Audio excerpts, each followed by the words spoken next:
দাম বেড়েছে আমার তো বলছি আমি তাই, কার কার অকাত আছে আমার রিচার্জ করার। উড়ি উড়ি বাবা। ওই কি হয়েছে এটা কি? নিজেকে কি ভাবছিস, বড় শিয়ানা? আরে সিয়ানা তো আমি অনেকদিন আগের থেকে আছি, এতে আবার বলে প্রশংসা করার কি আছে? সব করে রিচার্জের দাম বাড়িয়ে দিয়েছিস, এবার আমরা ফোনে রিচার্জ কি করে করব? কি করে করাবে দেখে নাও। এতদিন তো আমাদের মালিক তোমাদের ফ্রি ফ্রি রিচার্জ দিয়েছে, আর কত করবে আমাদের মালিক তোমাদের জন্য? তোদের মালিক প্রথমে আমাদের ফ্রি রিচার্জ দিয়ে আমাদের লোকখানা বাড়িয়ে রেখে দিয়েছে, এবার হুট করে রিচার্জের দামও বাড়িয়ে দিয়েছে, এবার আমাদের কি হবে? আরে ওইটাই তোমাদের প্ল্যান ছিল, আগে তোমাদের আমরা ফ্রি ফ্রি নেট দেবো আর তারপরে রিচার্জের দামটা হুট করে বাড়িয়ে দেবো।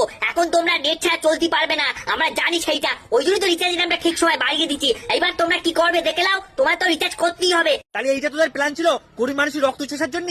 এই বাবু, এই আমি অত বেশি কিছু জানি না, তোমার বেশি কিছু জানার থাকলে তুমি মুকেশ স্যারের কাছ থেকে জেনে লিও। কোন মুকেশ স্যার? মুকেশ খৈনি? আরে ফুটোওয়ালা বুদ্ধিভ্রষ্ট বাবু,